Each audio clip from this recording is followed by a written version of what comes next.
মুরব্বী ফজরের নামাজ পড়তে যাওয়ার আগে ডাকছে শুয়ার কথা ভাঙে নাই, আবার ফজরের নামাজ পড়ে এসে ডাকছে তাও শুয়ার কথা ভাঙে নাই। বা শরীরে মন্ত্র কি শরীরে মন্ত্র কি দেয় খবরে আসতে ঘুরে একটা এ শরীরে বসা উঠিস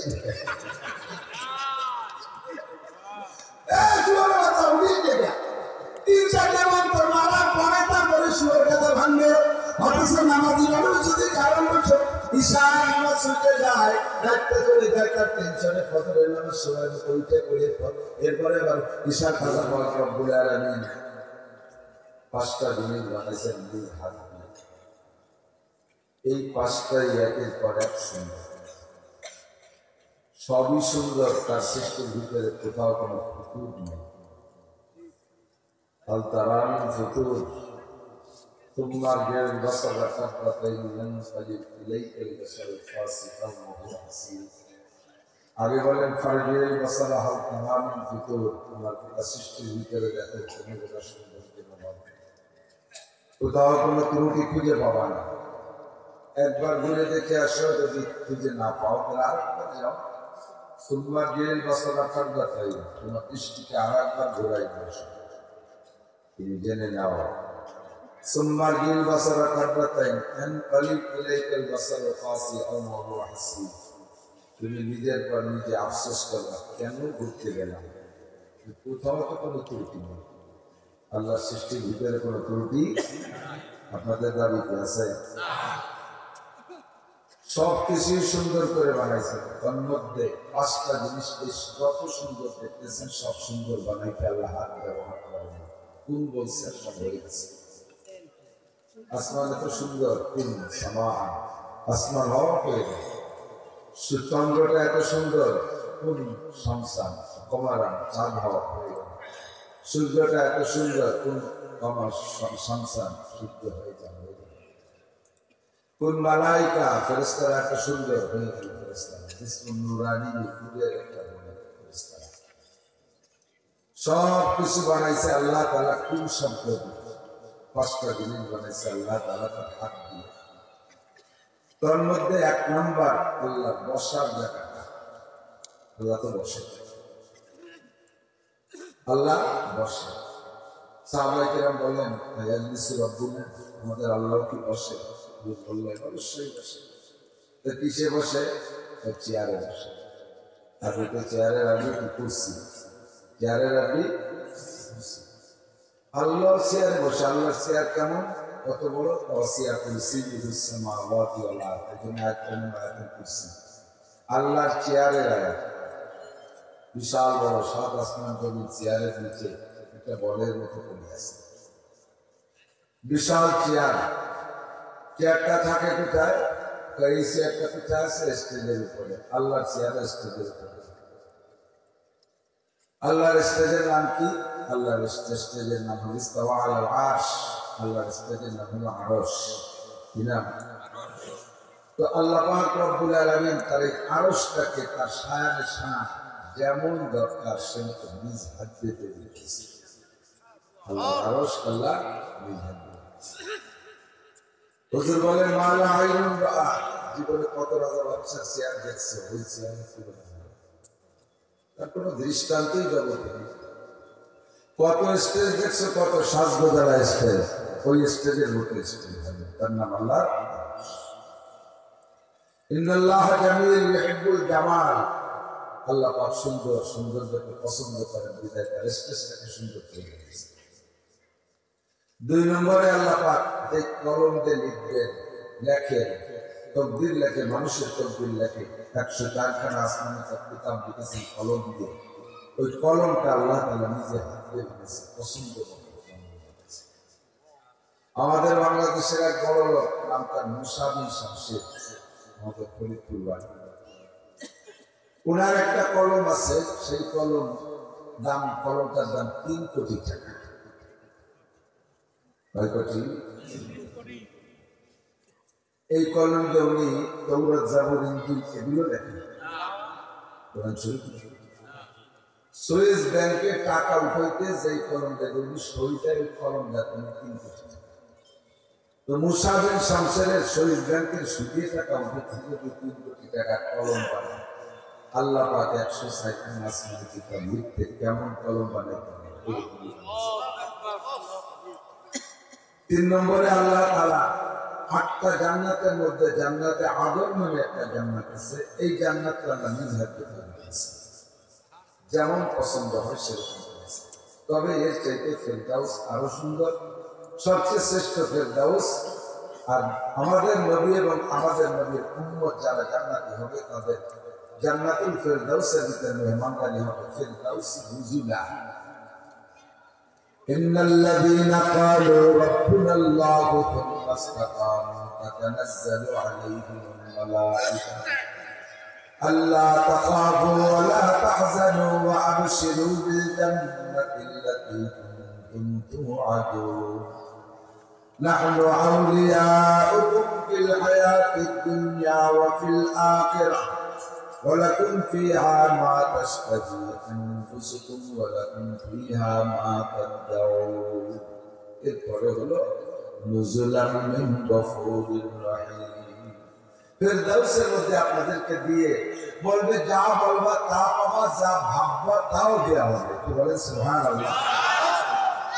অবশেষে আল্লাহ বলবে যে তোমরা চাইয়ে নেশো কল্পনা করে করে নিয়েছো, আমার পক্ষ থেকে একটা মেহমানদারি আছে।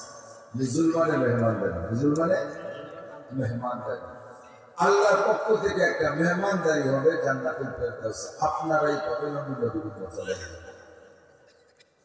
তো 8টা জান্নাতের ভিতরে আল্লাহ তাআলা নিজ হাতে পছন্দ মতো বানাইছে জান্নাতুল বলা জান্নাতে আদম।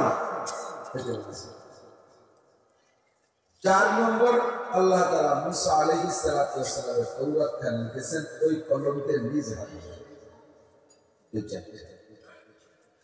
5 নম্বর সমস্ত মানুষের মাথা বানায় আল্লাহ তাআলা।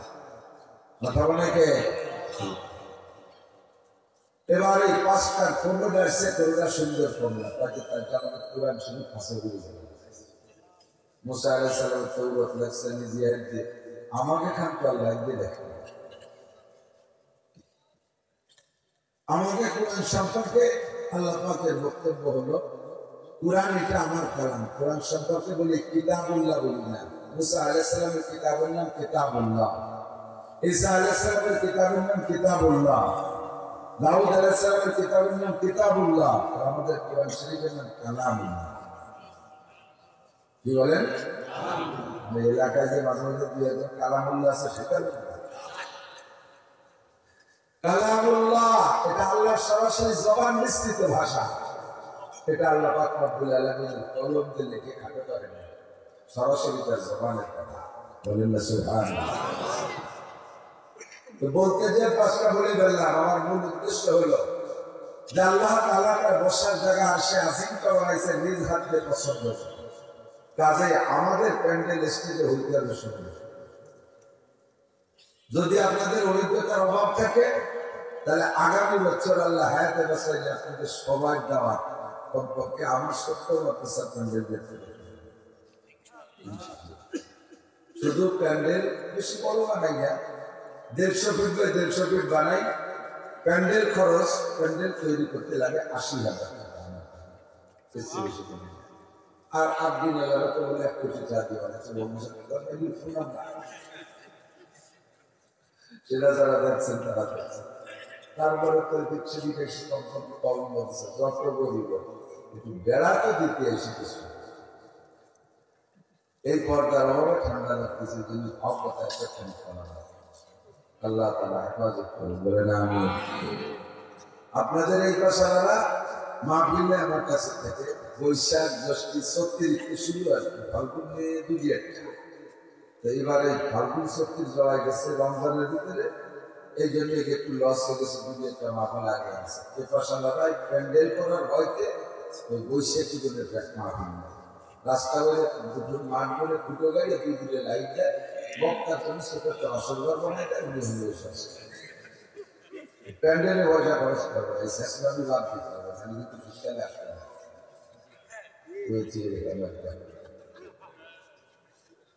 আল্লাহু আকবার। আমার দিকটা তো আল্লাহ পাক মানব জাতির হিদায়াতের জন্য খেয়াল করে, খুব খেয়াল করে, আমাকে আপনাকে প্রত্যেকটা মানুষকে প্রত্যেকে যদি বলি আশাদিকাল মাহবিন এই একটা ব্যতিক্রম প্রকাশতা থাকলে ওগুলো বক্তব্য না। অধিকাংশ মানুষ শতকরাও না, হাজারও না, লাখে 99,999 জন বললে ভুল হবে না। মানুষকে আল্লাহ তাআলা যে পরিমাণ জ্ঞান বুদ্ধি বিবেক বিবেচনা দিয়েছে, এই জ্ঞান বুদ্ধি বিবেক বিবেচনা দিয়েই মানুষের উপরে আল্লাহর পক্ষ থেকে দায়িত্ব দেওয়া ওয়াজিব ছিল বা দায়িত্ব দেওয়া উচিত ছিল যে তোমার জ্ঞান খাটাইয়া তুমি আল্লাহকে খুঁজে দাও। খেয়াল করতেছেন না? কথা বলতে বারবার আছে, একসাথে দুই কাজ বারবার এক কাজ করতে হবে। যদি বাদাম খাটিয়ে তাহলে আপনারা তো আমাদের সাথে আগে খাইয়ে শেষ করি, পরে আর যদি চা না তাহলে সবাই বন্ধ করতে হবে। আমি পরীক্ষা এসে আপনি পারি বাদাম এই অসামাজিক করা করবো। মানুষকে আল্লাহ যে জ্ঞান দিচ্ছে, জ্ঞান বুদ্ধি বিবেক বিবেচনা দেই আল্লাহকে খুঁজে নিয়ে ওয়াজিব ছিল। কারণ এই মানুষ তার জ্ঞান বুদ্ধিকে কাজে লাগাইয়া হাজারো না থাকা জিনিসকে তৈরি করেছে। মোবাইল ছিল না, বানাইনি মানুষ কি দিয়ে সংযোগ করলে এর সাথে বল, এর সাথে এইটা, এর সাথে ওইটা, এর সাথে ওই যে কুন্ডারে জওয়ানি একটা মোবাইল আর তাকে সারা দুনিয়া করে গল্প করা যায়, শুধু কথা পাওয়া যায়, আমার কর্নিয়ালের দেখাও যায়, শুধু ছবি দেওয়া যায় কেন, ভিডিও তার সাথে তুই কথা গল্প সর্ব সামনে বসে এতটা আবিষ্কার করছে তোমার ব্রেন দিয়ে, ক্যামেরা বানাইছে তোমার ব্রেন দিয়ে, মাইক বানাইছে তোমার ব্রেন দিয়ে, একটাও দুনিয়া ছিল, কারেন্ট বানাইছে তোমার ব্রেন দিয়ে, এমন অস্ত্র বানাইছে যার একটা অস্ত্র মেরে দিলে সারা দুনিয়া গাঢ় হয়ে যায়, এ তোমার ব্রেন দিয়ে বানাইছে। কিভাবে বুঝলে যে এদের সাথে সম্পর্ক দিয়ে এই বোমাটা তৈরি হয়? রকেট বানাইছে তোমার ব্রেন দিয়ে, বিমান বানাইছে তোমার ব্রেন দিয়ে, মঙ্গল গ্রহ কোথায় সেখানে তুমি গিয়েছো তোমার ব্রেন থেকে, যাওয়ার জন্য যে যানবাহন রকেট তা তুমি তৈরি করেছো, চাঁদে গিয়েছো তুমি মধ্যাকর্ষণ স্টেশন তৈরি করেছো, 6 মাইল মাটির নিচে কি আছে তা তুমি উপরে বসে বলে দিতে পারো। আপনারা জানেন আমি গিয়েছিলাম কুড়িগ্রাম না পঞ্চগড় ঠাকুরগাঁও, ওখানে গিয়ে পাথরের খনি দেখতে গেলাম, মাটি ছিল কাছে, যাওয়ার পরে হাজির দেখে আমি আশ্চর্য হয়ে গেছিলাম। এই যে রাস্তায় কালো পাথর যেগুলো আছে ট্রাকে উত্তরবঙ্গ থেকে পাথরগুলো আসতেছে 2000 ফিট মাটির নিচে পাথরের পাহাড়, সেই পাহাড় ভাঙিয়ে সেখান থেকে বের করে আনতেছে। রাশিয়া ইউক্রেন যুদ্ধ না, ওই ইউক্রেনের বিজ্ঞানী ওই জায়গায় আইসা ও তো আর রাশিয়া ইউক্রেনের মাটির তৈরি আইসে তো দিয়ে যায়নি যে বাংলাদেশের এই জায়গায় একটা পাহাড় ওই জায়গায় আসা, ওই জায়গা ছিদ্র করে ফুটো করে তলে যাইও দেখে নাই, মাটির উপরে বসে এক মুঠ মাটি দিয়ে পরীক্ষা করে এই জায়গা পাথরের পাহাড়। এই পাহাড় বের করা যাবে কিভাবে? পাথর খুব মজবুত পাহাড়, পাথর খুব মজবুত পাথর, ওখান থেকে ডিপ করছে খুঁজছে, আমি দেখে আসি সে ডিপ দিয়ে 2000 ফিট নিচে যায়, কিসে করে লিফটে করে। আমার সামনে 10 জন গেল, আমাকে ও ম্যানেজার সাহেব বলতেছে ইন্ডাস্ট্রিয়াল ইনচার্জ যিনি আছে আপনি বলতেছে যাবেন নাকি?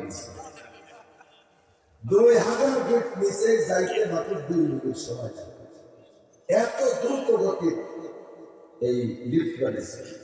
আমি কই না জায়গা যাবো না, যারা যাচ্ছে ওকে যা দিয়ে বন্ধ হয়ে যায়, আমি ওই জায়গায় আর অত নিচে গেলে যদি ফেরেশতারা আইসে আইসে যখন মারল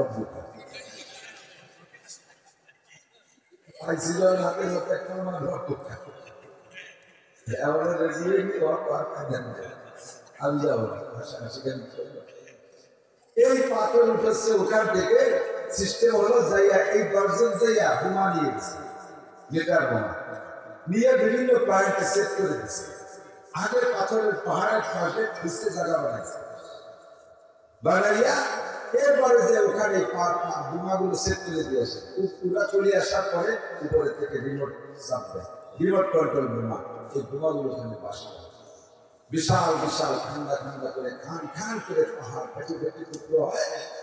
এই পাথরকে সেখান থেকে উঠে আবার কি যে ওই মাটির নিচ থেকে উপর পর্যন্ত রেল লাইন আছে, রেলের বগি আছে, বড় বগি না, ছোট ছোট বগি, এই বগির ভিতরে আবার ওই পাথর ধরে উঠে বেশি দেওয়া জায়গা পাথরের কাছে ওজন, ওই জায়গা আবার কিরান পাঠাইছে। সেই কিরানে পাথর উঠে যায় আর ওখান থেকে রেল বগিতে আসে, আইসা উপরে অনেক কারণ আছে, সেভাবে যায় সেগুলো মেশিন দেখা যায় ছোট বড় বিভিন্ন বানাচ্ছে, হাজার হাজার লক্ষ লক্ষ টনকে টন।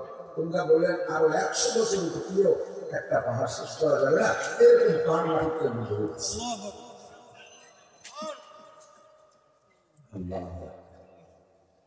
তো আল্লাহ বলেন তোমার যে জ্ঞান দিছি, বুদ্ধি দিছি, মাটির উপরে বসে 2000 ফিট মাটির নিচে পাহাড় সম্পর্কে তুমি জ্ঞান অর্জন করেছো, খবর রেখেছ, তুমি জানতে পারছো।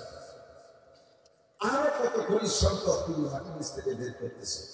এত জ্ঞান দিছি বিদায় আমি আল্লাহ পাক যদি তোমারে ওয়াজিব করে দিতাম তুমি মাটির নিচে পাহাড় বের করতে পারো, মাটির নিচে তেলের খনি, লোহার খনি, সামনে তুমি গ্যাসের খনি কোথা আছে তা তুমি বের করতে পারো, উপরে বসে যেগুলো দেখা যায় না সেগুলো তুমি খুঁজে বের করতে পারো, তুমি মঙ্গল গ্রহ তাদের দেশে মাত্র আকর্ষণে যেতে পারো।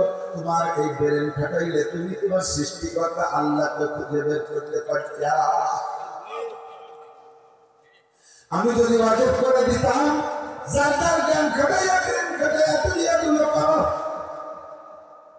তাও আমি দিয়ে দিতে পারতাম, কিন্তু আমি আল্লাহ পাক রব্বুল আলামিন তোমাদের ইহসান করেছি, অনুগ্রহ করেছি, এভাবে কঠিন বোঝা তোমার পর চাপায় না দিয়া তোমার আল্লাহকে চেনার জন্য আমি বক্তা পাঠাই দিয়েছি 2.5 থেকে 3 লক্ষ।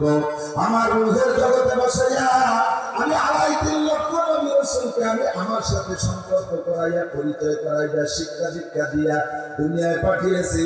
আমি ভুলা মানুষগুলোকে আমার চিনে দাও, তোমার সৃষ্টিকর্তা আল্লাহ, খালেক তোমার আল্লাহ, মালিক তোমার আল্লাহ, রাজ্জাক তোমার আল্লাহ, সত্তার তোমার আল্লাহ, সর্বময় ক্ষমতার মালিক তোমার আল্লাহ, রব তোমার আল্লাহ। একটু ধরে বলেন এই সব সিফাতের মালিককে। সবকিছুর মালিক তোমার আল্লাহ, তোমার সৃষ্টিকর্তা তোমার আল্লাহ। জমিনের মালিক কে? যদি জমিনের মালিক আল্লাহ হয় তাহলে জমিনের উপরে জমিনকে পরিচালনা করার সংবিধান হবে কার? কুলিল্লাহুম্মা মালিকাল মুলক, এ জগতের মালিক আল্লাহ। তুতিল মুলকা মান তাশা ওয়া তানজিউল মুলকা মিম্মান তাশা, যখন তাকে খুশি কিছুদিনের জন্য পাওয়ার দেয়, আবার তার হাত থেকে ঘাড় দিয়ে সরাইয়া তার হাত থেকে ছুটাইয়া আরেকজনকে পাওয়ার দেয়। আল্লাহ কয় ইনিল হুকমু ইল্লা লিল্লাহ, যেহেতু জমিন আমার কাছে এর ভিতরে সংবিধান চলবে আমার। জানি না রব্বুল আলামিন তোমার সংবিধান কি? আল্লাহ পাক বলেন আমার সংবিধান যুগের পার্থক্যে, মানুষের যোগ্যতার পার্থক্যে আমি সংবিধান বই চেঞ্জ করেছি। আমার সংবিধান বইয়ের নাম হলো আসমানি কিতাব। কি কিতাব?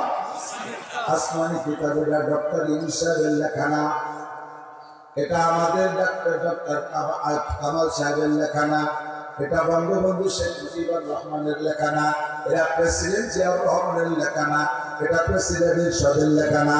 আসমানি কিতাব সম্পূর্ণ আল্লাহ তার কুদরতি কলম দিয়ে 104 খানা আসমানি কিতাব আমাদের সংবিধান বই হিসেবে তৈরি করে পাঠিয়েছে। তবে কিয়ামত পর্যন্ত একটা বই যথেষ্ট ছিল, সেটার নাম কোরআনে কারীম। আদম আলাইহিস সালামের সময় যদি আল্লাহ কোরআন নাযিল করতে, কোরআনে কারীম এত সুন্দর কিতাব, এমন জামিউল কালাম। কোরআনের নাম একটা নাম হলো জামিউল কালাম। এর ভিতরে যাহা কিছু দরকার সব কিছুর মধ্যে আছে। এই একটা কিতাব আদম আলাইহিস সালামের সময় আল্লাহ পাঠিয়ে দিলে তাতে কিয়ামত পর্যন্ত চলতো। কিন্তু আল্লাহ কোরআনকে আগে না পাঠাইয়া আরো অনেক অনেক কিতাব আগে পাঠানোর কারণ কি? সব জামানার মানুষের যোগ্যতা একরকম না। যে জামানার মানুষের যোগ্যতা যেমন, ওই জামানার জন্য কিতাব লাগবে তেমন। সব ক্লাসের ছাত্রদের যোগ্যতা একরকম না। যে ক্লাসের ছাত্র যেমন, সে ক্লাসের বই তেমন। যে ক্লাসের ছাত্র যেমন, ওই ক্লাসের শিক্ষক তেমন। ক্লাস 1-এর ছাত্র যোগ্যতা কম, তাদের জন্য নরম বই, তাদের জন্য একেবারে সহজ বই। ধীরে ধীরে ক্লাস বাড়ে, আর ধীরে ধীরে বই কঠিন হয়, আর উস্তাদ যোগ্যতা সম্পন্ন হতে থাকে। আল্লাহু আকবার। এমএ ক্লাসের বই পড়ার জন্য প্রাইমারি শিক্ষক দ্বারা সম্ভব না। আবার এমএ ক্লাস ওয়ালাদেরকে প্রাইমারির বই দিলে তৃপ্তি পাবে না। আবার এমএ ক্লাসের বই ক্লাস 1 2 3 4 5 বেলাকে দিলে তারা করতে পারবে না। এই জন্য ছাত্রদের যোগ্যতার মাপে বইয়েরও পার্থক্য, শিক্ষকেরও পার্থক্য। আদম থেকে নূহ আলাইহিস সালাম পর্যন্ত মানুষ ছিল একেবারে সরল। ওই সময়টার নাম রাখছে জামানায় কুফুরিয়া, শিশুকাল, মানব জীবনের শিশুকাল। শিশুরা ছোটরা যেমন বোঝে না, তাদের উপরে শরীয়তের বিধান এরকম আসে না। নামাজের ক্ষেত্রে নামাজ ফরজ দিই, কথা বলেন না, রোজা ফরজ, হজ ফরজ, যাকাত ফরজ, পর্দা ফরজ, কিচ্ছু না আমাদের উপরে ফরজ। এই জন্য আদম আলাইহিস সালাম থেকে নিয়ে নূহ আলাইহিস সালাম পর্যন্ত কঠিন কোনো শরীয়তের বিধান ছিল না। শুধু আল্লাহ কলেমা ছিল, আল্লাহকে বিশ্বাস করে আমরা ছোটকে পড়াই না, আবু কর লা ইলাহা ইল্লাল্লাহ মুহাম্মাদুর রাসূলুল্লাহ পড়াই। আল্লাহ তাআলা নূহ আলাইহিস সালাম পর্যন্ত মানুষকে এই কলেমা পড়ার দাওয়াত দিয়েছিলেন। আদম আলাইহিস সালাম কিতাবের ভিতরে সহজ সরল মাসালা ছিল, যেগুলো ছোটরা পালন করতে পারে। বড় বড় ইতিহাসে লেখে আদম আলাইহিস সালাম থেকে নূহ আলাইহিস সালাম পর্যন্ত সময়টাকে বলা হয় শিশুকাল। যার কারণে শিশুদের যখন দাড়ি মোছ হয় না, ওই সময়কার মানুষের বয়স ছোট হয় কিন্তু দাড়ি মোছ হয় শিশুকাল। সর্বপ্রথম নূহ আলাইহিস সালাম থেকে দাড়ি মোছ গজানো শুরু হয়েছে। নূহ থেকে নিয়ে ইব্রাহিম আলাইহিস সালাম পর্যন্ত সময় নাম হলো শাবাবা, যৌবন। এই সময় আউয়াল রাসূল নূহ আলাইহিস সালাম, রাসূলের মাধ্যমে শরীয়ত প্রেরণ করা হয়েছে। প্রথম রাসূল নূহ আলাইহিস সালাম, এর মাধ্যমে আসমানি কিতাব দিয়ে আল্লাহ তাআলা সাধারণ মানুষের উপর শরীয়তের বিধান চাপানো শুরু করেছেন। আর এই সময় মানুষের দাড়ি মোছ গজানো শুরু হয়েছে। এর আগে দাড়ি যৌবন করে দাড়ি মোছ গজায়, কিন্তু পাকত না। নূহ আলাইহিস সালাম থেকে ইব্রাহিম আলাইহিস সালাম পর্যন্ত দাড়ি মোছ হতো, কিন্তু পাকত না, কালা কালা থাকতেই না। আর সর্বপ্রথম ইব্রাহিম আলাইহিস সালামের চুল দাড়ি পাকছে, বুড়ো হয়ে গেছে, 90 বছর দিলেন, 98 বছর বয়স। এই সময় আল্লাহ তাআলা ওনাকে একটা সুসংবাদ দিলেন, ফাবাশশারনাহু বিগুলামিন হালিম। এর আগে কোনো ছেলে মেয়ে হয় নাই, জানেন তো কিসসা? এর আগে কোনো ছেলে মেয়ে হয় নাই। আল্লাহ পাক বুড়ো কালে ওনারে সুসংবাদ দিয়েছে, তোমার একটা ছেলে। উনি বলতেছে, আল্লাহ আমার ছেলের বয়সটা আল্লাহ বয়সে খাইবা, আমার চুল দাড়ি পাড়িয়ে আমার সাদা হয়ে গেছে, বুড়ো কালে সব পাঁচ পাতি জিনিয়ে গেছে, এই বয়স কিভাবে ছেলে? আল্লাহকে যেভাবে হয় সেভাবেই ছেলেটার নাম ইসমাঈল আলাইহিস সালাম। ঠিক না? তো এই সময় থেকে শরীয়তের বিধান পড়া শুরু হয়ে গেছে, কারণ ছাত্রের যোগ্যতা খুব হাই কোয়ালিটিতে আসা শুরু হয়ে গেছে। ছাত্রের নাম মিস্টার নমরুদ। ছাত্রের নাম কি? মিস্টার নমরুদ। আন্তর্জাতিক খ্যাতি সম্পন্ন দাম্মা, বিশ্ববিখ্যাত আওয়াজ। এই আওয়াজে আগের বই যে আগের উস্তাদ যে সাইজ করা যাবে না বিদায় আল্লাহ তাআলা বিখ্যাত রাসূল পাঠাইছেন, মুসলিম জাতির পিতা ইব্রাহিম আলাইহিস সালামকে উস্তাদ হিসেবে পাঠিয়েছেন। আর ওনার কাছে 10খান কিতাব রয়েছে, সহিহ ইব্রাহিম আলাইহিস সালামের কিতাব 10খান। এই 10 কিতাব যে তাদেরকে সাইজ করতে করতে করতে করতে ছাত্র যোগ্যতা আরো বেড়ে গেল। ছাত্রের নাম মিস্টার ফেরাউন, কারণ হামান, এই বড় বড় বিশ্ববিখ্যাত লেডারদের ছাত্র হয়ে গেছে। এখন আগের কিতাবে তৃপ্তি পায় না, নবীও লাগলে সামনে সুযোগ অবস্থা। আল্লাহ তাআলা পাঠাচ্ছে জালালি মিজাজের মুসা আলাইহিস সালাম উস্তাদ। কিতাব হচ্ছে কায়দা মতো কিতাব, 1000 পারা 10 লক্ষ আয়াত মুসা আলাইহিস সালামের কাছে পড়িয়ে খায় না। আগের কিতাবে ঘুষায় না, পড়িয়ে খায়। মশলাও সেরকম শুনলে হাজির হবে। মশলা কি? আমাদের এই কাপড়ে যদি ময়লা লাগে, কাপড়ের পানিকে দিয়ে ফেলি সাবনে, বনি ইসরায়েলের মশলা ছিল, তোমাদের কাপড়ে ময়লা রাখলে ওকে ভুলি সাবন হতো। তোমরা যেমন গাইলো মশলা এরকম পাবো। আমাদের গায়ে ময়লা লাগে, পানিতে দিয়ে ফেলি সাবন যায় না। আর তাদের গায়ে যদি বড় সাথে গলিজা নাপাক, বড় নাপাক লাগে, ওটুক কাটি হয়ে দিতে হবে না সাবন। আমরা যত বড় গুনাহ করি, যত বড় গুনাহ করি, ততক্ষণ পর্যন্ত বড় ধর্মের হত্যাযোগ্য যে গুনাহ, এই হত্যাযোগ্য যে গুনাহ, এই গুনাহ করার আগ পর্যন্ত বা ওই গুনাহ করলেও যদি ধরা না পড়ি, ততক্ষণ পর্যন্ত কিন্তু আমাদের সমস্ত গুনাহ ক্ষমা পাওয়ার জন্য একটা মাত্র তাবিজ, সেটা হলো অন্তর থেকে তওবা করা। আস্তাগফিরুল্লাহ রাব্বি মিন কুল্লি যামবি ওয়া আতুবু ইলাইহি। সারা জীবন ধরে যদি 1000 বছর হায়াত পান, 1000 বছর কবিরা সগীরা সব গুনাহ করেছেন, আল্লাহ পাক বলেন, আল্লাহ পাক রব্বুল আলামিন বলেন, ও বান্দা তোমার সারা জীবনের সমস্ত গুনাহ maaf করে দেব। ইন্নাল্লাহা লা ইয়াগফিরু আন ইউশরাকা বিহি ওয়া ইয়াগফিরু মা দুনা যালিকা লিমান ইয়াশা। একমাত্র শিরকি গুনাহ ছাড়া আর যত গুনাহ করবা, তোমার যে কোনো একটা ভালো কাজ দেখে আমি বিনা তওবায় ক্ষমা করে দিতে পারি। হাজার হাজার লক্ষ লক্ষ কবিরা গুনাহ থেকে ক্ষমা পাইতে তওবা করা লাগবে না, আমি বিনা তওবায় ক্ষমা করে দিতে পারি। কিন্তু একটা ভালো কাজ দেখে যদি আমার পছন্দ হয়ে যায়, আর যদি তুমি শিরকি গুনাহ করো, শিরক থেকে বাঁচার জন্য আমার ব্যবস্থা আছে। অন্তর থেকে তওবা করে বলো আর কোনোদিন শিরক করব না। আল্লাহ জীবন ধরে 33 কোটি দেবদেবীর পূজা পাঠ করেছি, মূর্তি পূজা করেছি, মন্দির পূজা করেছি, আর কোনোদিন করব না। আস্তাগফিরুল্লাহ পড়ো। সারা জীবন ধরে গুনাহ করে যদি অন্তর থেকে একবার আস্তাগফিরুল্লাহ পড়ো, ফাউলাইকা ইউবাদদিলুল্লাহু সাইয়্যাতিহিম হাসানাত। আল্লাহ পাক বলেন সব গুনাহ ক্ষমা করে দিয়ে গুনাহ সংখ্যা পরিমাণ নেকি দিয়ে আমলনামা ভরপুর করে দেওয়া হবে।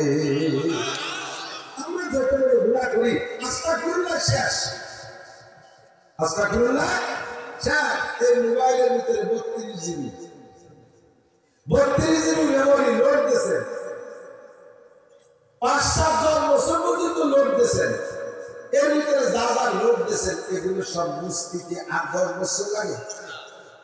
ডিলেট না করে 1-7 দিন সব মুহূর্তে বলেছে। বরাবর আল্লাহর সেম কোয়ালিটি তোমার সারা জীবনের আমলনামা সগীরা কবিরা সব কিছুতে বুঝাই করে বলেছো।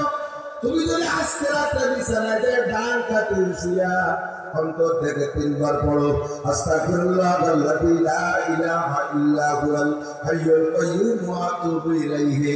এই তওবা যদি অন্তর থেকে তুমি 3 বার করো, তাহলে ফাউলাইকা ইউবাদদিলুল্লাহু সাইয়্যাতিহিম হাসানাত। আগে নবী পাক গুনার সংখ্যা বলেছেন, তোমার গুনার সংখ্যা যদি হয় কাদাদি আওরাকিল আশজার, পৃথিবীতে যত গাছ আছে, গাছের যত পাতা আছে, গড়গড়ায় করে গেলে বুঝতে দিয়ে যায় ভাবি দেন কি কইছে। পৃথিবীতে যত গাছ আছে আর গাছের যত পাতা আছে, এত সংখ্যা যদি তোমার গুনাহ হয়, কাদাদি আওরাকিল সারা দুনিয়ায় যত পানি কণা আছে, এত যদি তোমার গুনাহ হয়। 3 নম্বরে কাদাদি সামাদিল বাহার। হে যুবক, আমি করিসটা কান খারাপ করে শোন, আগামীকাল সকাল পর্যন্ত হায়াত পাবি না, রাতের হায়াত পড়ে যাবি, রাতের হায়াত মারা যাবি। এমনও হতে পারে কি পারে না? বিকেলে শুনো না শোনা, সুযোগ আসছে যখন সুযোগটা কাজে লাগাও। নবী পাক বলেন কাদাদি সামাদিল বাহার, সারা দুনিয়ায় যত পানি আছে, পানিগুলোকে বাতাসে উড়িয়ে দিলে কণা করা হয়। এত কণার সংখ্যা পরিমাণ যদি তোমার গুনাহ হয়, এমনকি 3টে সংখ্যা, পাতা সংখ্যা, বালুর সংখ্যা, পানির কণার সংখ্যা, 3টের সমন্বয় যত সংখ্যা হয়, এত যদি তোমার গুনাহ হয়, আজকে রাত্রে তুমি ডান কাতে শুইয়া হাতটা গালের নিচে দিয়ে অন্তর থেকে 3 বার পড়ো, আস্তাগফিরুল্লাহাল্লাযী লা ইলাহা ইল্লা হুয়াল হাইয়ুল কাইয়্যুম ওয়া আতুবু ইলাইহি। আল্লাহ পাক নিজে ঘোষণা দিয়েছে যে আমার কি ক্ষমতা করার প্রশ্নই আসে না। আমি রাগ করে বলবো না, আল্লাহ মাফ দিলে আমি করব, আল্লাহর মাফ করতে দেব না, এ বলার কায়দা নাই। আল্লাহ পাক বলেন ইযাত লাহুল আযাবু ইয়াওমাল কিয়ামাতি ওয়া ইয়াতুবিহি মুহানা ইল্লা মান তাবা ওয়া আমানা ওয়া আমিলা আমালান সালিহান ওয়া উলাইকা ইউবাদদিলুল্লাহু সাইয়্যাতিহিম হাসানাত। তোমার জীবনের সমস্ত গুনাহ ক্ষমা করে দিয়ে গুনাহ সংখ্যা পরিমাণ নেকি বানাই দেয়া হবে। ইসরায়েলের তওবা ছিল এরকম না, আস্তাগফিরুল্লাহ দিলে বাটনে চাপ দিয়ে কাম হবে না। তাদের তওবা হলো কবিরা গুনাহ করলে আত্মহত্যা করতে হবে, গলাকে টিপে দিয়ে। উম্মত যেমন গাইলো মশলা পড়া, আপনিও ভাবাতে করবেন, খালি জবাব কি থাকবে, সরলে আমল করবেন। ইমানের ব্যাপারে আল্লাহ স্বাধীনতা দিয়েছে, আমলের ব্যাপারে সরলতা অবলম্বন করছে। ইমানের ব্যাপারে স্বাধীনতা, একটু বলছেন, ইমানের ব্যাপারে স্বাধীনতা আর আমলের ব্যাপারে সহজতা। বুঝলেন? ইমানের ব্যাপারে ভুলে গেছে স্বাধীনতা, ইমানের ব্যাপারে, আমলের ব্যাপারে সহজতা। ইমানের ব্যাপারে স্বাধীনতা, আল্লাহকে প্রমাণটা পাল্লি প্রমাণটা পাল্লি করে যার মনে চাই ইমান আনো, যার মনে চাই না তিনি ইমান আনলে তোমার আমি আকাশে উঠে দেব, আর ইমান না আনলে তোমার আমি দুনিয়া থেকে পেটান দেবো, এমন না। ইমানদার হলে তোমার খেতে ফসল দেব, আর হিন্দু বৌদ্ধ খ্রিস্টানের খেতে ফসল দেব না, এরকম না। ইমানদারদের ঘরে সন্তান দেব, ইমান কাফেরদের ঘরে সন্তান দেব না, তা না। আমি দুনিয়ায় সকলকে উন্মুক্ত করে দিছি। ইমান আনলেও যে হবে যা পাবা, ইমান না আনলেও তাই পাবা। ইমানের ব্যাপারে তোমার স্বাধীনতা দিয়েছি। অমান শাহ পাল্লে ইমান শাহ পাল্লে কুল, যার মনে তাই ইমানদার হয়, যার মনে তাই কাফের হয়ে যায়। ইমানের ব্যাপারে স্বাধীনতা, আর আমলের ব্যাপারে সহজতা। কোনো একটা আমলকে আল্লাহ কঠিন করে চাপায় যায় নাই। আল্লাহ নিজেই বলেন সূরা বাকারার ভিতরে, লা ইকাল্লিফুল্লাহু নাফসান ইল্লা উসাহা। আছে না নাই? লা ইকাল্লিফুল্লাহু নাফসান ইল্লা উসাহা। কোন একটা আমল আল্লাহ তাআলা মানুষের শক্তির বাহিরে চাপায় দেয় নাই। যা আপনি পারবেন না এমন কোন আমল দেয় নাই। যে আমলগুলো আল্লাহ অর্ডার করেছে, ওই আমলের ভিতরে যদি আপনার কোনো জায়গায় কঠিন হয়ে যায়, আল্লাহ তাৎক্ষণিকভাবে সহজ একটা ব্যবস্থা পাশে রেখেছেন। আমার দিক থাকান, মাঝে মাঝে রাস্তা, বড় রাস্তার ব্রিজ যদি পুরো হয়ে যায়, ওই ব্রিজ জায়গায় ভাঙলে নতুন ব্রিজ করতে গেলে ওই জায়গা ভাঙ্গা ব্রিজের পাশ দিয়ে একটা বিকল্প সড়ক বানায় কিনা, বিকল্প সড়ক বানায়। যে জায়গা ব্রিজ বানছে সেই বরাবরই যদি জাতি আছে তো তা আনি কাজে রেখা তুমি যে বেকারি গুলাকে পড়বে। সেদিন এক বক্তা পড়ে গেছে, সেটা খাবেন আটকা দিলি উনি কুয়াশার মধ্যে চালাইছে। আল্লাহু আকবার। তাহলে যে জায়গা ভাঙ্গা ব্রিজ সে জায়গায় বিকল্প সড়ক, সে জায়গায় লা ইকাল্লিফুল্লাহু নাফসান ইল্লা উসাহা। নামাজ পড়া সহজ না কঠিন? কঠিন না সহজ? না বলার যে বাবা জিজ্ঞেস করবে তত কঠিন। আল্লাহ তাই দিয়েছে। আল্লাহ কোরআনে কারিমের ভিতরে বলে, ওয়া ইন্নাহা লাকাবীরাতুন ইল্লা আলাল খাশিঈন। এটা নামাজ কঠিন কাদের জন্য? কঠিন যাদের অন্তরে আল্লাহর ভয় নাই, যারা বেঈমান তাদের জন্য নামাজ কঠিন। আর খাশিঈন যারা নামাজের প্রতি আন্তরিক, তাদের জন্য নামাজ বিলকুল কঠিন না, বরং নামাজ না পড়া কঠিন। নামাজ না পড়া কঠিন। আমার বাবা ভাইরা যারা নিয়মিত নামাজ পড়েন তারা একটু জবাব দেন। কারণ বছর যদি কোনোদিন ফজরের নামাজ পড়তে না পারেন, সেদিন ঘর থেকে বের হইতে ভয় লাগে, কি লাগে না?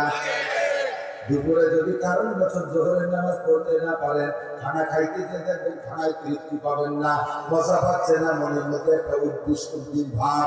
ঈশার নামাজ না করে যদি কারণ বছর শুয়ে পড়েন, দেখবেন ঘুমের মধ্যে তৃপ্তি আসতেছে না, বারবার ভয় লাগতেছে, না জানে আজকে ঘুমের মধ্যে মারা যায় যদি। আল্লাহ পাকের কাছে কি জবাব দেব? কিন্তু যারা নামাজ পড়ে না, বছর পর বছর পড়তেছে না, তারা শুয়ে শুয়োরের মতো কি সুন্দর ঘুমায় যায়। সুরের মধ্যে একবারে কাদা মারিয়ে ঘুমায়। আল্লাহ বলেন, উলাইকা কালাম, সে কোয়ালিটি অফ সুর।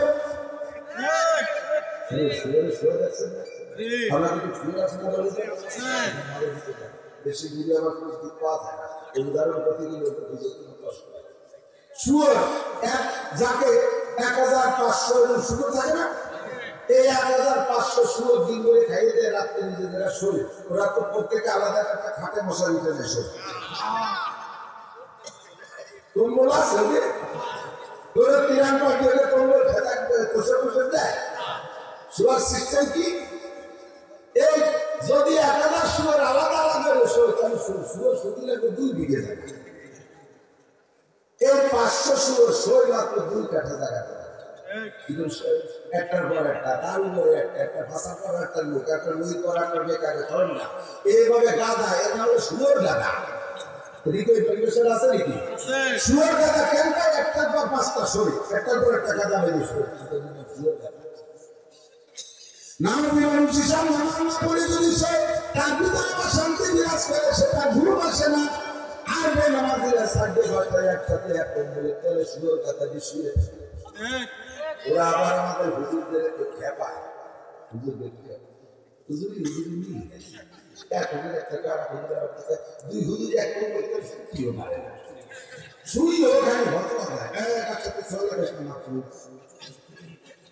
একটু করে জায়গা বারবার পা উঠে করে এক করলে কোনো সারা শুই হোক আমি করতে হতো না হুজুরি হুজুরি এক জায়গায় একসাথে মিলে এগুলি আমাদের থাকে আমরা কি সুন্দর আমাদের মধ্যে করে তেলাপিয়ার মতামত করে এই যে আমরা একসাথে 5-6 জন শুয়ে রয়েছি সকালবেলা শুয়োর কথা দেওয়ার মতো শুয়ে রয়েছি একটা পর একটা তার উপরে একটা মিল করে একটা ভাষা তারপর মিল করে একটা দেখা যায় কারণ এরকম কথা দিয়ে শুয়ে দেয় একটু হতা দেবে নদী দ্বারা শুরু করে কোনো কম্পিউটার চলে গেছে কালে গেছে নদী চলে গেছে আমার শীতকালে এইরকম আমরা হতা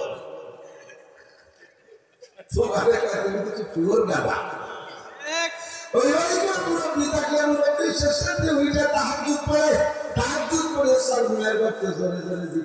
তারপরে শুয়োরটা তার ঘুম ভাঙে না ঈশা পড়ে নাই ফজর পড়বে না তবুও তাদের ঘুমের ডিস্টার্ব নাই ঘুম ভাঙবে না এবং একভাবে কাঁথা বেড়ে ঘুমায় থাকে এত জোরে জোরে জিকির মসজিদে ইমাম সাহেব জিকির করে লা ইলাহা ইল্লাল্লাহ লা ইলাহা ইল্লাল্লাহ লা ইলাহা ইল্লাল্লাহ ঘরের মধ্যে আব্বা জিকির করে দাদা জিকির করে শুয়োর ঘরে ঘুম ভাঙে না এরপরে মুরব্বী মসজিদে যাওয়ার সময় আবার ডাকে তাও শুয়োর গাদার ঘুম ভাঙে না উনি ফজরের নামাজ পড়ে 2.5 ঘন্টা দাওয়াতের কাজ করে বেলা 7টা 8:30 থেকে আইছে এসে দেখে যে সে ঘরের দরজা খুলে নাই এবার আবার এসে ডাকে তাও দরজা খুলে না শুয়োর ওই গাদা ভাঙিয়ে শুয়োর অরিজিনাল শুয়োর যে জায়গা থাকরা তো ওই এক জায়গাতে গাদি মিলি খায় কারণ সেটা তো মন্ত্র আছে মন্ত্র দিয়ে ওটা ডাক দিয়ে দেয় এই জন্য রাতের মধ্যে একটা শুয়োর ওই দাগের বাইরে যায়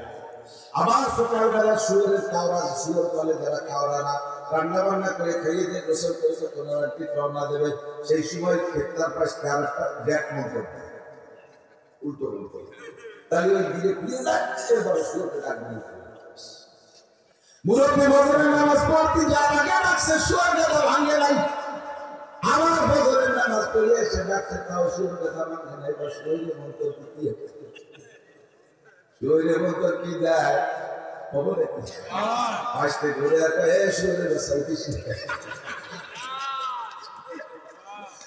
শুয়োরের বাচ্চা উঠিস দেখা 3-4 মন্ত্র মারার পরে তারপরে শুয়োর গাদা ভাঙবে অথচ নামাজি মানুষ যদি কারণ ঈশা নামাজ ছুটে যায় ডাকতে চলে যায় তার টেনশনে ফজরের নামাজ সময় মতো উঠে পড়ে এরপরে আবার ঈশা কাজা নামাজও পড়ে হযরত মুআবিয়া রাদিয়াল্লাহু তাআলা আনহু আমার সাথে সবাই বলেন রাদিয়াল্লাহু তাআলা আনহু মুআবিয়া সম্পর্কে এর মন্তব্য খারাপ থাকছে রাদিয়াল্লাহু পড়বে না তবে মুআবিয়ার নামে পর রাদিয়াল্লাহু পড়া নবী ওয়াজিব করে দিয়েছেন মুআবিয়া রাদিয়াল্লাহু তাআলা আনহু সবাই বলেন শুনি তাহলে বক্তব্যের মধ্যে ভাস হয়ে যাচ্ছে কি না মুআবিয়া রাদিয়াল্লাহু তাআলা আনহু জিন্দেগিতে কোনদিন যেদিন থেকে তাহাজ্জুদ শুরু করছে ওই দিন থেকে তাহাজ্জুদের নামাজ ছুটে নাই হঠাৎ একদিন তাহাজ্জুদের নামাজ ছুটে গেছে জামাতের ওয়াক্তীয় নামাজ না তাহাজ্জুদের নামাজ ছুটে গেছে এক রাত ফজরের নামাজ পড়ে এসে আর লজ্জাতে বাইরেই যায় না কাঁদতেছে এমন কান্দা ঘরের মধ্যে যায় নামাজ দিছে নকল নামাজ পড়ে আসছে তাই কান্দে আমি কাজটা করলাম কি তাহাজ্জুদ ছুটে গেছে কাজটা করলাম কি তাহাজ্জুদ ছুটে গেছে আল্লাহর মুখ দেখাবো কিভাবে তাহাজ্জুদ ছুটে গেছে এত কান্না কাঁদছে মুআবিয়া জামার কাপড় ভিজে গেছে যায় নামাজ ভিজে গেছে ভিতর মাটিয়ে ভিজে গেছে তো ফের পানিতে আর ওই ঘন্টা মুড়ি রুমাল মুড়ি দিয়ে যায় মসজিদে নববীতে ভর্তি নামাজ পড়ে আসে আবার দুই নামাজের মাঝখানে আজকে দিনের মধ্যে কিছু করে না সারাদিন কাঁদছে কেবল গত রাতে তাহাজ্জুদের নামাজ পড়ছে গত রাতে ঈশার নামাজের পরে দিনের প্রয়োজনে ধর্মের প্রয়োজনে রাষ্ট্রীয় প্রয়োজনে কিছু জরুরি কথা ছিল ওই জরুরি কথা বলতে বলতে রাত বেড়ে গেছে শুইতে দেরি হয়ে গেছে এই জন্য উনি ফজরে উঠতে পারে নাই তাহাজ্জুদে উঠতে পারে নাই আবার শয়তানের সহযোগিতা করছে এই জন্য উনি আজকে ফজরের তাহাজ্জুদের নামাজ পড়তে না পারার কারণে সারাদিন ধরে কান্নাকাটি কইরা ঈশার নামাজ পড়ে প্রতিজ্ঞা করছে আর কোনোদিন জীবনে ঈশার নামাজের পরে 1 মিনিট সময় নষ্ট করবো না আমার খাওয়া দাওয়া জরুরত আগেই ছেড়ে ফেলবো ঈশার নামাজের পরে যা আমল আছে আমলগুলো করে আমি বিছানায় চলে যাব যাতে তাহাজ্জুদের নামাজ আমার না ছুটে এই প্রতিজ্ঞা করে আজকে দিনটা কোনো মতে কান্নাকাটির মধ্যে কাটাইছে অস্থির এত জ্বালা এত যে কেন আমার তাহাজ্জুদের নামাজ ছুটে গেল আর আমার ফরজ ইশার নামাজ ছুটে যায়, ভিতরে বিন্দু মাত্র টেনশন নাই, অর্থের পর অর্থ চলে যায়, ভিতরে কোনো টেনশন নাই। কথাবান ঠিক দিন না, এরকম মুসলমান আছে না নাই? আবার সেসব মুসলমান সাহায্য বুঝতে আমরা নামাজ না বলি কেছে কিন্তু দেখো তো অত বড় বেঈমান না, বুঝতে পারলে স্বপ্নের বেঈমান, উনি ভারী মান, উনি কিছু পারে না। তাই আমরা কি করি তো, আমরা এমন কেউ অন্যায় করি, উনি ইমানদার উর্দুটা খারাপ, তার জন্য উনি এমন কেউ নেয় যারা আমরা নামাজই পড়ি না আর রোজা রাখি না। আর বেশি বেশি একটু মদ খাই, একটু গাঁজা খাই, আরে সুদে করে টাকা লাগে, আমি এমন কি করি? আর মাঝে মাঝে একটু জেনা করি, সুযোগ পালি, তেমন আর কি হলি কম, উনি তেমন কিছু করে। আর ক্ষমতা হইলে সে জায়গায় একটু পরিমাণ মারি আর তেমন কিছু করি। আর মহিলার মধ্যে ছেড়ে দিচ্ছি, সে যা কিছু করি তেমন কিছু করে। আর হুজুররা সব খাওয়া দেয়, একটা দেয় না, তিনি তেমন কিছু করে। আল্লাহু আকবার, রাতটা চলে যায়, নামাজ নাই, কান্নার ভিতরে কোনো টেনশন নাই। মুআবিয়া রাদিয়াল্লাহু তাআলা শুধুমাত্র তাহাজ্জুদ ছুটে গেছে, সারাদিন কান্নাকাটি করছে, আজকে তাড়াতাড়ি শুয়ে পড়ছে, তাই মুখে ঘুম ভেঙে গেছে, উঠবেন এই ঘুম ভাঙ্গার হালকা ঘুম ভাঙ্গার পুরো ভাঙ্গার আগে একটু হালকা হালকা মাথা ভাবতে হয় না, এর মধ্যে কে যেন মাথা খাই দিচ্ছে, একবার মাথা খাই দিচ্ছে, একবার পাও ছিঁড়ে দিচ্ছে, উনি সেবা পূর্ণ সতর্ক পাশে একজন স্ত্রী শুয়া, মাথা নাড়াছে, পাও নাড়াছে,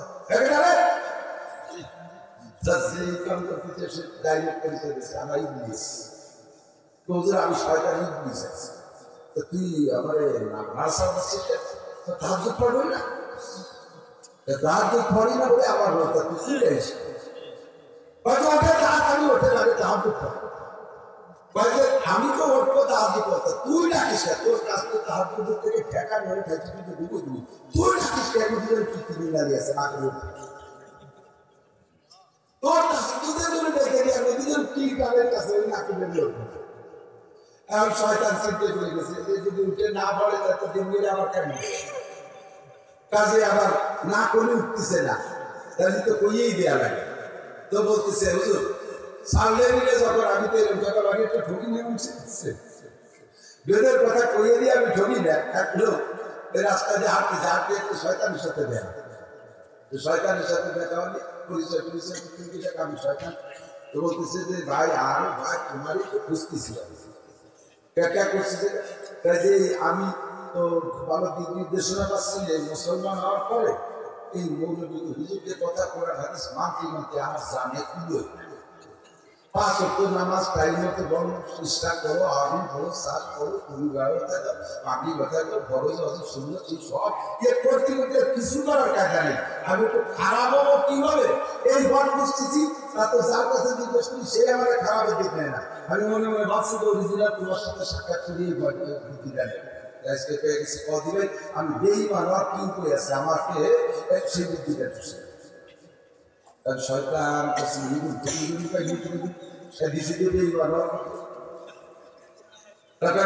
উদ্দেশ্য আছে কি আমি শয়তান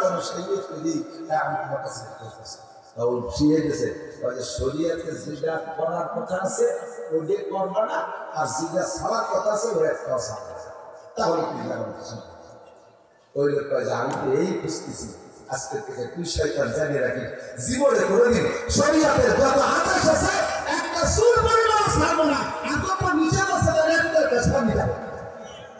শয়তান পায় হাতে দুটো ভগবানকে তোর সাথে মুআবিয়া রাদিয়াল্লাহু তাআলা আনহু ডাক দিতে ওঠে তুই না করবি ওটা কাজে হুজুর ডাক দিছি কেন গত রাতে তাহাজ্জুদ আপনি শুয়ে গেছেন না, হুজুর কাছে আমি আগে বসতেছি ওই যে জন্য আগে বলতেছেন আমি অনেক আগে তো সুস্থ দিছি কেন গত রাত্রে তাহাজ্জুদ ছোটার পরে আপনি দিন ভরে যে পরিমাণ কান্নাকাটি করছেন না, এই কান্নাকাটিতে আপনার চোখের পানি আর কান্নাকাটির কারণে আপনি আল্লাহর কাছে পদমর্যাদায় এত উপরে চলে গেছেন যে একটানা 30 বছর তাহাজ্জুদ করলে ওই জায়গা রাতে আসবেন না। আমি কালকে আপনার কাছে কিছু ঘুমাই দিয়ে আমার 30 বছরের লস হচ্ছে, সেই দুঃখে আমি তওবা করছি যে জীবনে কোনোদিন আপনারে শয়তান তওবা করছে, তওবা করছি যে জীবনে আপনারা তাহাজ্জুদ ছুটি দেব, আমি সেই জন্য আপনার কাছে তাহাজ্জুদের জন্য ডাকছি, না তাহাজ্জুদ আমার ছুটি দেয় আর একদিন কাটবে, আমি 60 বছর আগে চলে যাব, যাতে আপনি হত্যা করতে না পারেন এই জন্য ডাকছি।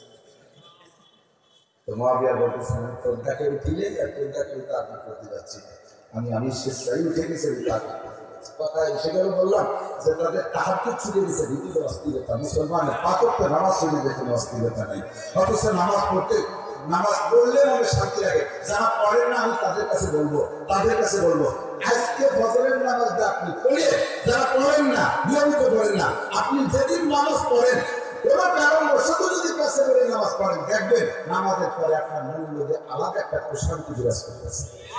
সত্যি কথা বলেন, দেখেন না? নামাজ না পড়লে অশান্তি, নামাজ পড়লে প্রশান্তি। নামাজের মধ্যে কোনো কঠিন নাই, নামাজ একেবারে আল্লাহ পাক আসান করে দিয়েছে। মেডিকেল সায়েন্সের বিজ্ঞানীরা পর্যন্ত, ডাক্তাররা পর্যন্ত বলেছে নিয়মিত নামাজ পড়লে নামাজ শারীরিক একটা সুন্দর ব্যায়াম, এটা সুন্দর একটা ব্যায়াম। ফজরের সময় মসজিদে উঠে হাইটা গেলে ঘরের থেকে ভোরের বাতাসটা গায়ে লাগে, এটা শরীরের জন্য উপকারী। নিয়মিত যদি তুমি রেগুলার দূরে থাকে তোমার মসজিদ, বাড়ি থেকে মসজিদে যে 5 ওয়াক্ত নামাজ গিয়ে পড়ো, তাহলে দূরকালে তোমার যাইয়া ডায়াবেটিসের জন্য 5 মাইল কদম সময় যে হাঁটা লাগবে না, ওই 5 ওয়াক্তের নামাজের হাঁটাই তোমার ডায়াবেটিস কন্ট্রোল করে দেবে, তোমার সব রোগকে কন্ট্রোল করবে। শরীয়তের বিধানের আমলের মধ্যে শান্তি, আমল ছেড়ে দেওয়ার ভিতরে অশান্তি। কথা বলেন ঠিক কি ঠিক না? নামাজ পড়তে ওযু লাগে, নামাজ পড়তে কঠিন শীত, বুড়া মানুষ রোগ বেড়ে যাবে ওযু করলে। এখন এমন ভাবে বলছি আল্লাহ পাক বলেন নামাজের কাছে, আল্লাহ পাক বলেন নবী পাক বলেন আত-তুহুরু মিফতাহুস সালাত, আত-তুহুরু মিফতাহুস সালাত। আল্লাহ কোরআনে কারীমের মধ্যে বলেন নাপাক অবস্থায় তুমি নামাজের কাছে যাওয়া, পবিত্রতা হলো নামাজের চাবি। বিনা অপবিত্র অবস্থায় নামাজ পড়া যাবে না। এখন পবিত্রতা অর্জন করতে লাগবে ওযু। আর হুজুর আমার তো জ্বর হয়েছে, বুড়ো মানুষ এত বড় শীতের মধ্যে ওযু করবো কি কইরা? আল্লাহ তো কইছে শক্তির বাহিরে কোনো ইবাদত নাই। এই যে ওযু বানানো তো আমার শক্তির বাহিরে হয়ে যাচ্ছে। আল্লাহ কয় মাওলানা নাসির যা বলুক, হুজুর রাজা বলুক, কেমন বলুক, তোমার জন্য এই ভাঙ্গা ব্রিজের পাশে বিকল্প সড়ক আছে। যদি তুমি অসুস্থ হও আর যদি তুমি পানি না পাও, ফাতাহ মানুষ হয়ে যাবে তো ইয়েবা একতলা পাক মাটি নিয়ে তুমি তার মন করে নামাজ পড়ো, ওই নামাজ আর দ্বিতীয়বার পড়ে দেয়া লাগবে না। ব্যবস্থা আছে না নাই? অসুস্থ হয় আর পানি না পাও, পানি না পাও অসুস্থ হও, তাহলে পাক মাটিতে তাগুন করে নামাজ পড়ে তোমার ওযু বানানো লাগবে না। ভাঙ্গা ব্রিজের পাশে বিকল্প সড়ক দেখেছি, শক্তি বাহিরে কোনো হুকুম আল্লাহ চাপাই দেয় নাই। যে ব্যক্তি রমজান পাবা ফামান শাহিদা মিনকুম শাহরা ফালিয়াসুম, যারা রমজান মাস পাইবে তারা রোজা রাখবা। রাখান দিয়ে আছে ইনশাআল্লাহ, রমজান পাইলে রোজা রাখবেন।